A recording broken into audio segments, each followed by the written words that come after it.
Hi, welcome. I'm Andy Johnson, and this is 3 Seconds Ahead, where we get the opportunity to meet and learn from ordinary people with extraordinary stories.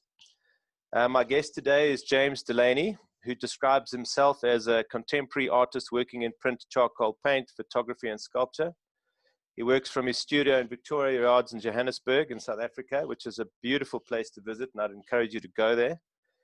His work's been shown in over 50 group and solo exhibitions in SA, USA, England, France, and he's been doing this for 20 years. And there's no better illustration of this than his commitment to the wilds. And James, I'm embarrassed to say that I haven't been there since you've been working on it, but I intend to go. No ways, Andy. That's ridiculous. Welcome to 3 Seconds Ahead. Thanks, Andy. Nice to join you. Great stuff. So James, I always ask my guests this question because it gives you an opportunity to fill in any gaps for those people who may not know you. So, James, where does your story begin? The beginning of my life was in Cape Town. I was born there. Yeah. And then I lived as a kid in England and back in Joburg, and then school in Grahamstown, which is how I met you and your brother, and varsity in Cape Town. Yeah, so it's kind of like around and about quite a bit. And then after varsity, I went and worked in Germany, hung around in England for a bit, and then came back here and been back in Joburg since then. So you've traveled around a lot, and right from a really young age. So you've experienced a lot of change or transition in your life. I'm curious to find out, Germany, what were you doing there? I got a job as an intern after varsity, doing a random job where I didn't do much work, but I was located in Munich, which was perfect for exploring a new continent as a guy. So I just basically traveled everywhere, and somebody paid me. That's helpful. Yeah. Well done for doing that. But James, did it have anything to do with art and creativity, the world that you find yourself in now? What do you mean about the world now? Your work that you did in Germany, did it have anything to do with the art and the world that you find yourself in now? No, I studied marketing at varsity, and it was a marketing job, and I thought I'd go and be responsible and get like a 9 to 5 and have a career and things. Yes. So I did that, and then I got recruited back to Joburg to work for an ad agency here. Mm-hmm. And I came back and I did that, and that job lasted 11 and a half months, and that was the only job that I ever had, working for somebody else. I didn't really enjoy selling my time to someone else, and I really missed freedom. And after a while, I started to yearn to be really creative again and to be an artist. And so a couple of years after that, I kind of came back to the art world, which I'd kind of left after school, and I started again. So it sounds to me from what you're saying is that you'd always been interested in art. You went down what can be called sort of a very common pathway, where you thought a responsible job, you'd work for someone, 9 to 5, lovely career, did that for a while, and that motivated you or gave you the chance to travel around. That was Munich, Germany, and other places. Then you came back to Joburg, and for 11 months you worked in an ad agency, and then you said something really profound, and I'm quite curious to explore that further, is that you had a yearning for freedom. And what does freedom mean to you? Freedom for me means being able to decide what to do with my own time. I've got no issue working. I work hard. I've got various things on the go all the time. But I've never liked being told what to do. And what I found in that job is that I was given something to do which I could finish in a really short space of time. And then I had to stick there and do nothing. So then I started working on the side. I've always enjoyed wildlife and conservation and that. I started moonlighting, working on Welgevonden Game Reserve in the Waterberg when that was set up. So I had another office in the building across the road. So I'd flip out at lunchtime and then go to that office and go and do like drawings of the game reserve and some creative stuff, and then hop back into the other job in the afternoon. Yeah, I just wasn't really built for keeping to those kind of rules. I mean, it's that's clear. The fact that you held down 2 jobs and moonlighted during the day, it wasn't even like work during the day and work during the day and then work at night. You kind of did it at the same time. That's very impressive. But so then you now defined your freedom. You realized that being told what to do wasn't something that you could do for the rest of your days. You really wanted to explore creativity.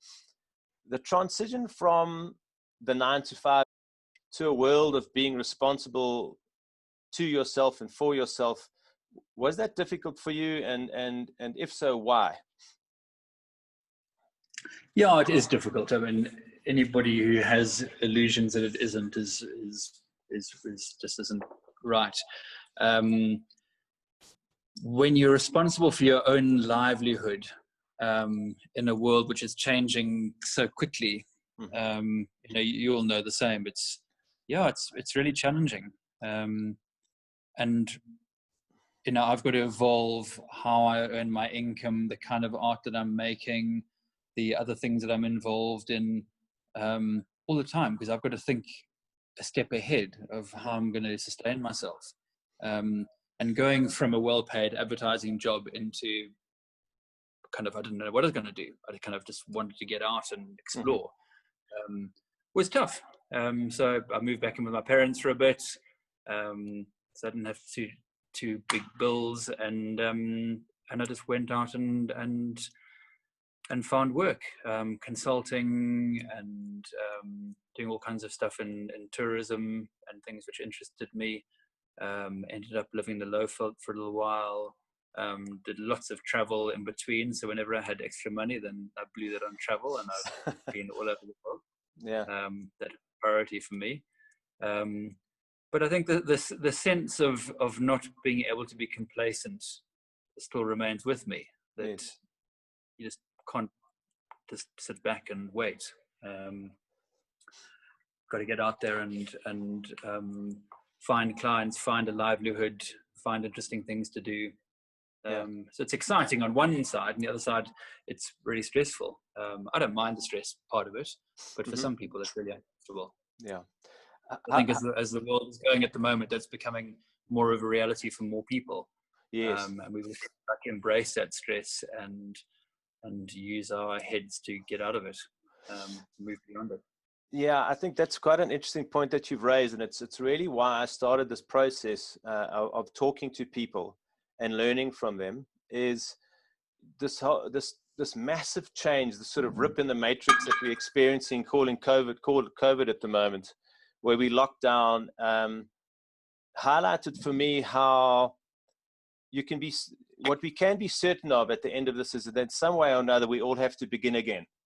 And it's stressful. Change. We don't like change. We love being comfortable. So you faced that fear quite early on after your advertising, and you said that you actually embrace the stress and you use it to drive you forward. What do you mean by that? How do you do that? Do you meditate? Is it just something that came naturally to you? How is it that the stress fuels you rather than drains you? Now you're making me think. It's awfully early in the morning and far too cold. For me, I've just got to give myself space to let my brain roll. Meditation for me is quite a useful exercise, but doesn't really help me in that respect.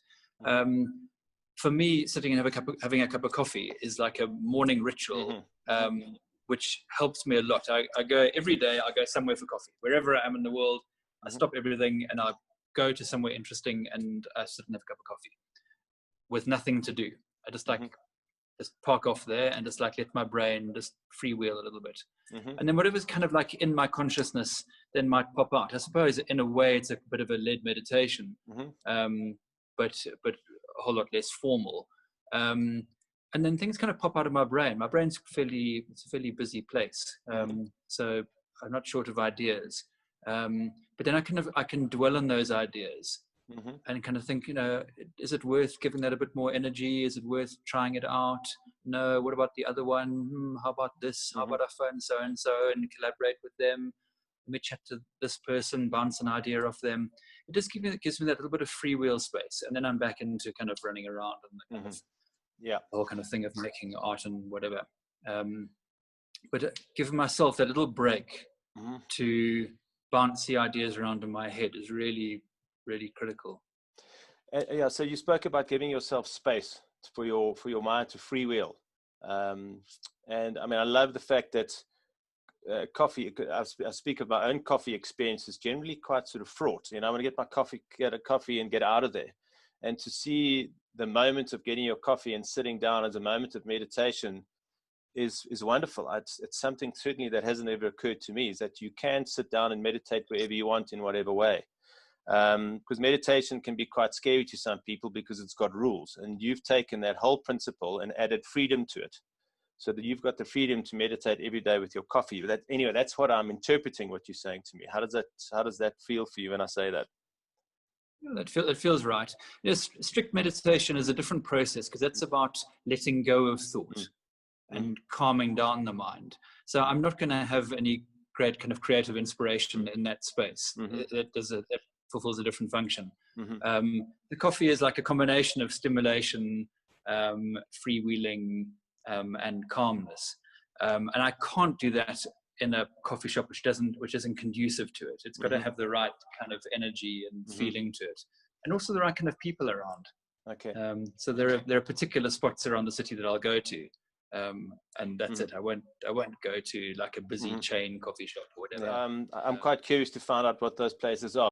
No, I don't mind. There's Craft in Newtown, Home of the Bean in Maboneng. Where else? The Folks Coffee Shop at Victoria Yards. Most of them tend to be around the downtown area, because I find downtown Joburg really stimulating and really calming in an upside down way. So that's kind of the zone that I tend to hang out in. Lovely, great. I must write them down. Also, Father in Braamfontein is an awesome place. It's a lovely place. I enjoy it. I haven't been there for a while, but I enjoy it too. James, just to I think the next step for me is, now you're coming up with these wonderful freewheel ideas with your imagination. You're kind of letting it run free. I interviewed a fellow artist of yours, you may know him, is Duncan Stewart, and in his interview, he spoke about imagination is wonderful, but until it's actually put into action, it doesn't become creativity. An idea is simply an idea for as long as it stays in your head, but to manifest it into something solid, like a painting or a sculpture, how do you take those ideas and move them into action? Because so many people, and I can include myself in that, have great ideas and they get stuck with the idea and they don't move forward with it. And where do you find the courage to take action on your ideas? My sense is it's less about courage and like a big heavy thing like that. It's more about a sense of when the idea can move. There's infinite ideas in the world, and I'm always kind of coming up with them, but it doesn't mean they're all good ideas. So that's where it helps to kind of have that bit of meditation, or to bounce it off one or two people to see if it's worth pursuing. Because I might think it's a completely fabulous idea, but actually it's going to be a waste of time. So I'd rather bounce it around first and see kind of how it lands with people. And if I'm getting a vibe about it, then I'm encouraged, and then I'll go forward. So I might say like I want to do a sculpture. I'm doing drawings now of a sculpture of either a jackal or a bat-eared fox. So I don't know. So I've kind of done a half-baked drawing of both, and they've been sitting on my table for 2 weeks. What I want to do is go and show them to a few people and say, like, which one resonates with you the most? So I might put it onto social media, or I might ask a couple of friends, just like wave it around, what do you think? And people might go, oh no, we don't like either of them. And I'm like, cool, well, I'll go do something else. Or they might say, the bat-eared fox, that's really unusual, that's my animal. I'm like, oh wow, people like them, they know what they are. Then I can then go down that road. So I don't see myself as working in isolation with an idea. there's 100 ideas in my head at any time. It's about letting them roll, testing them out, and then with the encouragement, then I go forward. Okay, And then she's going to get a free ass and do it. Yeah, absolutely. So it's a bit of a combination, but the encouragement is important. And the encouragement can be very subtle. Yeah, I think what's wonderful about what you've given me now is that sense of being okay with asking yourself, is this a good idea? You know, not this is a great idea, and then sort of going headlong regardless of what other people will say. You hold on to these ideas lightly, share them with the world. And what popped into my head was this image of fishing, and you're popping your line into the water and you're seeing if anything bites. And the interesting thing about fishing is that you need to have a strong, well-developed sense of patience, you know, and trusting the fact that the fish will bite or not, and you need to move to a new hole. So, and I'm glad I asked that question. It also helps with fishing to have many lines in the water. Yeah, absolutely. You never know which one's going to get a bite. Yeah, and also you said you've got infinite ideas and you just sort of throw them out there. And what I've really enjoyed about this conversation, because it's a step that I've struggled with, which is how do you know this is a good idea? And essentially what you're saying is I actually reach out for help from my community, from my friends, from my family, and I ask them, what do you think? I don't hold on to it tightly, egotistically, and saying, I am right and I will do this regardless. You really do put your hand out and say, please help me to find the right path to go. That's what it sounds like to me. Yeah, it is that. I've been the headstrong guy of like, I've got the best idea and I'm going to do it whatever else. And I've been down that path many times. And eventually I realized it actually doesn't really help, because if I charge down with my singular approach to something, it's just going to land in a place where it's only mine and doesn't connect with the rest of the world. So rather feel that out earlier on, and that can then guide me. Yeah. It doesn't always mean that the feedback, of course, is correct. Like I'll put up pictures in my studio and then I'll watch people when they walk around me. So like yesterday I was painting in the studio and people are walking around and I've got like one eye on them to see like what they respond to. So like if something catches their eye and what they say about it. Now, if they say they think it's fantastic, it doesn't mean it is. It just means it caught their eye, or they're maybe being polite. Or they might, I did a series, which I'm still working on, of body prints of naked people. And I put those up in a corner of the studio to kind of test them out in the early days of that series. And people would avoid them. Now, that doesn't mean that they're bad. That just means that people are uncomfortable with them, which is okay, because now that's provoking a bit of a response. So then I carried on with it, and I did a big display of them, and I filled the whole wall with them. And then people were drawn right to them. Well, half of them were drawn right to them, and half of them fled, which is great. That's a very strong response. Yeah. So it's not a question of yes and no. It's a question of reading it and letting that guide me. Yeah. Now that's become a really exciting series. So it's worked, but the feedback did help me guide me. But what you've illustrated to me is that sense of, and again, using the fishing analogy, is that patience. It's just put it out there and see what happens. But what's really profound and powerful about what you're saying is that you said, I keep an eye on them. So you are very much aware of what's happening around you. Even though you focus doing and whatever you're doing, you're allowing the universe and the world to say, you know, just give this a chance. Oh, geez, they like that. So it's that awareness that is really profound and powerful, I think, because if you didn't have that, how would you know? How would you know if it was going to work or not? If you weren't aware of the reactions or the responses of the people around you. And again, it's going back, being comfortable, the fact that it's just an idea. It doesn't define you. It's just an idea. And if they don't like it, it's fine. I've got 10,000 others. Yeah, exactly. The same thing happened with the wilds. That, you know, I've been working in the wilds and nobody would come there. And then I had this idea of doing the sculptures. But I was worried that, you know, I'm going to put a sculpture into a natural environment. Like, that could be pollution. It's like visual pollution. I could be creating mess. I could damage the trees. These are all like questions in my mind. Yeah. So I thought, well, look, let me try it out. And I'll try it with owls because they're quite small. And if they don't work, then I can always take them down. And I put them in, and they were hugely popular. And And then I watched people, and I saw that they were actually too small because they wanted to take photographs of them, and they couldn't with their phones. They couldn't zoom properly up into the branch of the trees. Yes. So then they were standing on the plants to get closer to the owls to take a photograph of them. So now they're damaging the plants, Yes. which now isn't cool. So now I had to now think of, okay, how could I take that same idea and make it work for taking a photograph and for social media? And so then, encouraged by the response to the small owls, I then did the larger ones. I did then the kudu and the ostriches and things, and they got bigger and bigger. And it ended up with being a 5-meter tall big giraffe. But I would never have started with the giraffe, because I would have been wary to kind of just impose it onto the landscape without understanding how people would respond to it, and also how it would improve the landscape or not. So it took me 2 years to get from the owls to the giraffe, of reading and watching people's response to all the other sculptures, and seeing how they improved the park and how they improved visitation, how they encourage people to spend longer to take photographs, to put those in social media, which brought more people to the park, to delight kids, and all these things. And now it's wonderful now, as I can be like doing some yoga in the park or clearing some forest or whatever, and I hear kids screaming, like shrieking, like in stress. But I know what it is. They just spotted an owl. And they're calling to their parents to show them this owl. So it works. But it took me quite a while to figure that out.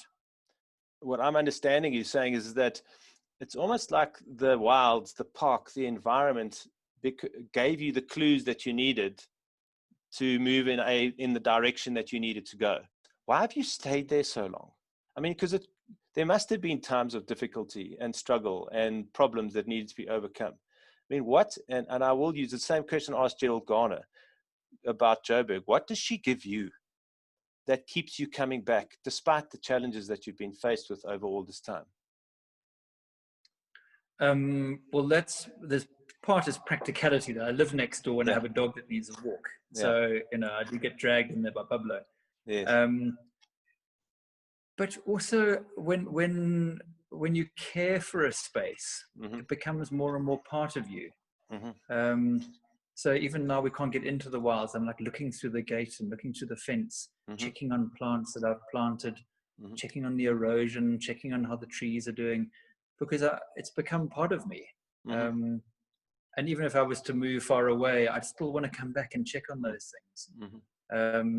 So I suppose the more that one invests in something, the more one cares for it. And I'm sure the shriek of happy children running through a park that was once viewed to be a dangerous place to go must fill your heart with joy. Yeah, it does. Yeah, and there are lots of things that fill my heart with joy when I walk around. It could be that, or it could be seeing a plant taking off that I planted in summer and didn't know if it would survive, and there it is thriving, or one of the new aloes coming into flower now in winter. Or there's so many things. And nature's a wonderful thing, and when you allow nature to flourish, it gives back so much, and it does surprising things. So there's always discoveries for me when I go walking around there. And like anybody knows who's got a garden that they care for, it's just this endless project, that keeps on giving back to you, but requires endless work. And it's just the nature of it. It's just so much sweeter when you've put the effort in, the work, where you've overcome the problems and you've thought, I'm going to make this happen. I mean, because Pablo dragged you there, which is wonderful. James, I think this is a good place for us to start winding up. And that is, as I said, the reason why I do this is because I think there are wonderful people out there that live literally down the street that have amazing lessons for us to learn through the stories that they've had. So I'm very grateful for your time and for what you've shared with us. But just, during these difficult times, the transitions that we faced, what, if any, message would you like to leave for those people listening to us to say, when dealing with transition, change, challenge, these are the basics that I fall back on. Are there any lessons, things that you fall back on when things get tough or when you want to go to the next level? It's another big question for a cold day. I think to be open to possibilities. Things are changing around us faster and faster, and if we try to hold on to ideas that we used to have, or a career that we used to have, or a job that we used to have, it's not going to work out. And even if it does work out for another couple of years, it's going to run out eventually. And we all these days have quite long life expectancies ahead of us, and we're going to have to keep ourselves entertained for an awfully long time, which means that we've got to develop lots of interests and adaptability, so that even when everything falls apart and nothing looks like it used to, we're able to kind of get around that and think of something fresh. Yeah. So I think that capacity in our brains is there. We've got to feed it and allow it to grow. Yeah, I love the use of the term entertain ourselves, and keeping yourself open to possibilities, as you say, learning new things, accepting that things change and move, and one should celebrate that. That sounds like a party to me. It sounds like a good way to entertain yourself. So, James, if there isn't anything else, I'd like to thank you very much for your time. It's been a wonderful conversation. I'm hoping that this won't be the last time, because I have a feeling I've got a lot more that I can learn from you. So, James, thank you. Thanks, Andy. Thanks for the nice chat. Please like and share, and a subscription would be appreciated. It helps me grow the podcast. It's something I love doing. It's really encouraging getting your support. Thanks. The views and opinions expressed by this podcast are those of the authors and do not necessarily reflect the official policy or position of 3 Seconds Ahead. Any content provided by authors are of their opinion and are not intended to malign any religion, ethnic group, club, organization, company, individual, or anyone or anything. While authors strive for accuracy, we can and will be wrong at times, as any honest person will have to admit.